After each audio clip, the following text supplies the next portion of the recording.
सोचिए, हम लोग डॉक्टर बाबा साहेब अंबेडकर बोलते हैं। इस देश में कौन लोग हैं जो बाबा साहेब से नफरत करते हैं? अमित शाह, सोचिए उनका ट्रैक रिकॉर्ड कितना खराब रहा है। उन पर गंभीर आरोप लगे हैं, तरीपार रहे हैं। अमित शाह के खुद राजदीप सरदेसाई ने खुलासा किया है कि अमित शाह का माइंडसेट क्रिमिनल माइंडसेट रहा है। कॉलेज में जब वो चुनाव लड़ रहे थे तो वहाँ महिलाओं की संख्या ज़्यादा थी। अमित शाह को लगा कि महिलाएं उन्हें वोट नहीं देंगी। उसके बाद टेलीफोन करके छात्राओं के घर पे कहा गया कि कॉलेज में हंगामा हो सकता है, आप अपने घर के बच्चियों को कॉलेज न भेजें। इस माइंडसेट का आदमी चुनाव जीतने के लिए क्या नहीं करता है, किसी से छिपा हुआ नहीं है। Amit Shah income tax, ED, CBI के डर से लोगों को दबा रहे हैं। लेकिन मैं फिर कह रहा हूं, अमित शाह, ये लोकतंत्र है, बाबा साहब का संविधान है। आपने जो शब्द का इस्तेमाल किया है, जिस तरह से आपने बाबा साहब का नाम लिया, हम नहीं ले सकते हैं। और वो फैशन नहीं है, पैशन है।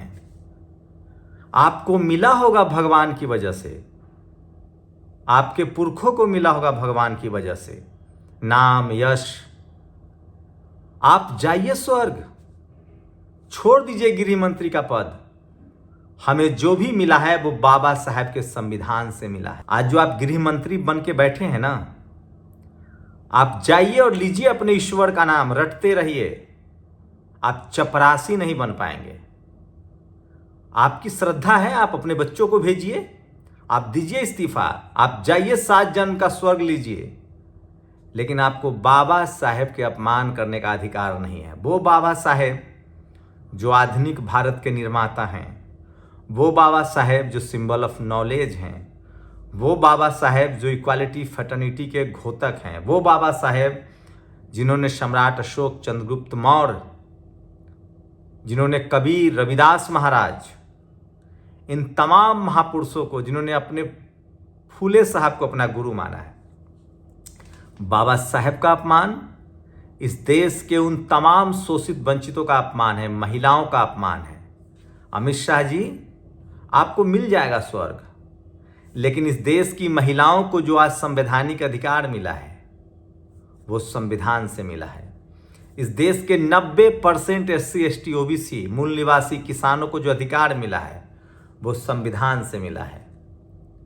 और आपको ये फैशन लगता है, ये पैशन है। हमारे पुरखों को कुछ भी नहीं मिला। धर्म के नाम पर उनके साथ शोषण हुआ है, मंदिर के नाम पर उनके साथ शोषण हुआ है, धर्म से जातिवाद निकला, मनुस्मृति ने उनका शोषण किया है। बाबा साहब ने हमारी लड़ाई लड़ी है। बाबा साहब ने अपने बच्चे खोए हैं। बाबा साहब ने माता रमाई को खोया है। बाबा साहब ने अपना घर परिवार खोया है, तब हमारे शरीर पर कपड़ा है। और आज भी संविधान होते हुए भी हम 2म दर्जे के नागरिक हैं, क्योंकि आप ही की तरह जिनको बाबा साहब से नफरत है, जो जातिवाद और मनुवाद दिमाग में लिए घूमते हैं, वो इस देश को आगे बढ़ते हुए नहीं देखना चाहते हैं। आपकी आस्था होगी, आप अपनी आस्था के लिए, भारत का संविधान आपको अधिकार देता है कि आपको स्वर्ग जाना है, नर्क जाना है, 7 जन्म तक जाना है, आप जाइए। हमें बाबा साहब रटना है, बाबा साहब का संविधान रटना है। और यकीन मानिए, हम संवैधानिक लोग हैं, हम बाबा साहब को मानने वाले लोग हैं। हम संवैधानिक तरीके से ही आपके खिलाफ बोलेंगे। हम आपका अपमान नहीं करेंगे, आपके पुरखों का अपमान नहीं करेंगे, आप जिनमें भी श्रद्धा रखते होंगे उनका भी अपमान नहीं करेंगे। लेकिन प्लीज, मंदिर से आपको मिला होगा, इस देश की बहुसंख्यक आबादी को नहीं मिला है। और 7 जन्मों का स्वर्ग आपको मुबारक हो। आप संवैधानिक तरीके से चुने हुए हैं, उस पर भी शक है लोगों को। आपका जो नेचर रहा है उसको सूट नहीं करता है डेमोक्रेसी को। आप कॉम्प्लिकेटेड रहे हैं। और आज पूरा देश, पूरी दुनिया में इस बात की चर्चा है, किस किस को जेल में डाल दीजिएगा। चंद्रशेखर आजाद सवाल उठा रहे हैं, स्वामी प्रसाद मौर्य सवाल उठा रहे हैं, आपसे खड़गे साहब इस्तीफा मांग रहे हैं, संसद में कोहराम मचा हुआ है। लेकिन ये आज मैं एक पत्रकार के नहीं, एक बहुजनवादी अम्बेडकरवादी के नाते कह रहा हूं, आपके लिए होंगे भगवान। हमें जो भी मिला है संविधान की वजह से मिला है। हमारे पुरखों को लाचार, बेबस और शोषण किया गया। इस देश के जो किसान थे, जो मजदूर थे, उनको जातियों में बांटा गया। जो लोहे का काम करते थे, लकड़ी का काम करते थे, जो खेती का काम करते थे, उन सब को जातिवादी और मनुवादी कुव्यवस्था ने पढ़ने लिखने का अधिकार नहीं दिया। वो अधिकार बाबा साहब ने हमें संविधान में दिलाया है। और माफ कीजिएगा, आज आप भी बाबा साहब के संविधान की वजह से ही संसद में हैं। चपरासी से लेकर चीफ जस्टिस तक ये सब संवैधानिक प्रक्रिया, और हम लोग संविधान मानने वाले लोग हैं। और बाबा साहब का अपमान अमित शाह को महंगा पड़ेगा। आज लोग सवाल पूछ रहे हैं नीतीश कुमार से, चंद्रबाबू नायडू से, चिराग पासवान से, क्या अब भी आप इस सरकार के साथ रहेंगे? किस तरह से उन्होंने बाबा साहब डॉक्टर अम्बेडकर का नाम लिया है। आप सोचिए, बाबा साहब डॉक्टर अम्बेडकर, अमित शाह जी, आप गृह मंत्री हैं ना, बाबा साहब के संविधान की वजह से ही आप हैं। आपका धर्म भी सुरक्षित है। आपकी आस्था पर कोई चोट नहीं करता है, क्योंकि बाबा साहब ने संविधान में आपकी आस्था के लिए भी सुरक्षा के प्रावधान किए हैं। आप जो राम मंदिर के नाम पर राजनीति कर रहे हैं ना, वो भी बाबा साहब के संविधान से ही वो कॉन्फ्लिक्ट दूर हुआ है। इस देश में नदी, नाले, पशु, पक्षी, शोषित, वंचित, गरीब, महिलाएं, सबके लिए बाबा साहब ने सबसे जो बेहतर व्यवस्था हो सकती थी वो दिया है। लेकिन चंद जातिवादी मनुवादी लोग हैं मुट्ठी भर, जो सिस्टम पर कब्जा किए हुए उसी संविधान से और बाबा साहब से नफरत करते हैं। एक गृह मंत्री के तौर पर आपकी जो भाषा है डॉक्टर B.R. अम्बेडकर के लिए, बाबा साहब अम्बेडकर के लिए, आप उनके सामने कुछ भी नहीं है। आपकी पढ़ाई लिखाई सब शून्य है बाबा साहब के सामने। आपके पास संवैधानिक अधिकार है, इनकम टैक्स है, ईडी है, सीबीआई है, फांसी पर टांग दीजिए हम जैसे लोगों को। लेकिन आप बाबा साहब के सम्मान से समझौता नहीं कर सकते हैं। बाबा साहब थे, बाबा साहब हैं और बाबा साहब रहेंगे। और हम सिर्फ बाबा साहब की वजह से, इस देश की 90% आबादी जिस दिन स्कूल कॉलेज चली जाएगी, जब वो बाबा साहब के महत्व को समझ जाएंगे, तब वो वोट की ताकत का भी इस्तेमाल करना शुरू करेंगे। और मैं फिर कह रहा हूं, ये बीजेपी को महंगा पड़ेगा, ये आरएसएस को महंगा पड़ेगा, और ये अमित शाह जी को महंगा पड़ेगा डेमोक्रेटिक तरीके से।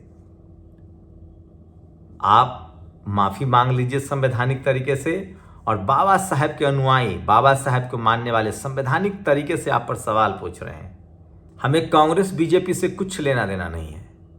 आपकी पॉलिटिकल पार्टी, हम सब लोग जानते हैं इस देश में चुनाव का मजाक कैसे आज़ादी के बाद से बन रहा है, आज भी बनाया जा रहा है। लेकिन डॉक्टर अम्बेडकर को लेकर आपने जिस तरह की टीका टिप्पणी की है वो घोर अपमानजनक है। आपको तो माफ़ी मांगनी ही पड़ेगी। उसके बाद बाबा साहब के अनुयायी, बाबा साहब के मानने वाले, वो अंधविश्वास और कर्मकांडी नहीं हैं।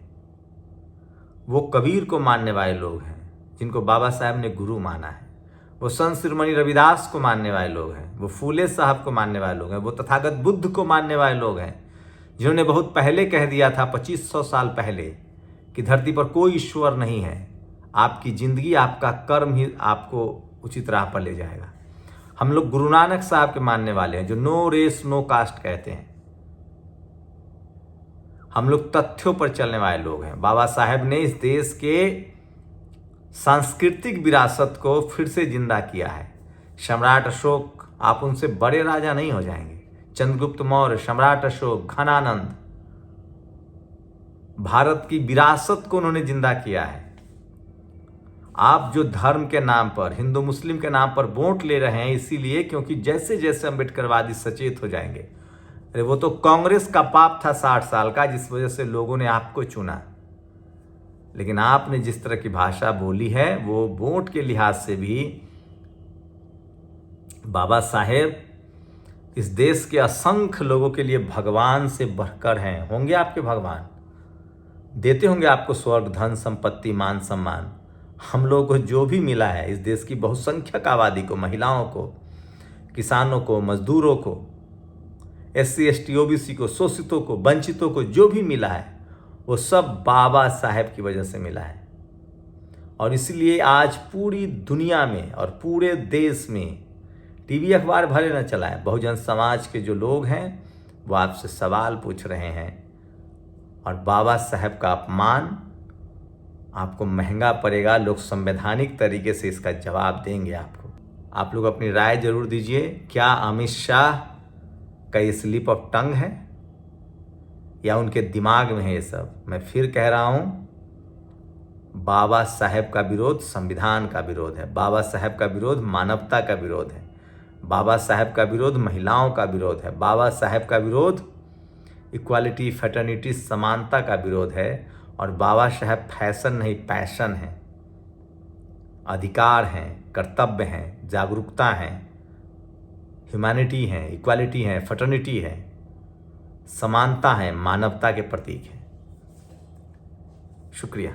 नेशनल दस्तक की आपसे गुजारिश है कि अगर इसको बचाना चाहते हैं तो नेशनल दस्तक को सब्सक्राइब करने के लिए रेड कलर के सब्सक्राइब बटन को दबाएं, फिर बेल आइकन की घंटी दबाएं। नेशनल दस्तक को बचाने के लिए बहुत जरूरी है कि हर खबर को शेयर करें, लाइक करें, कमेंट जरूर करें।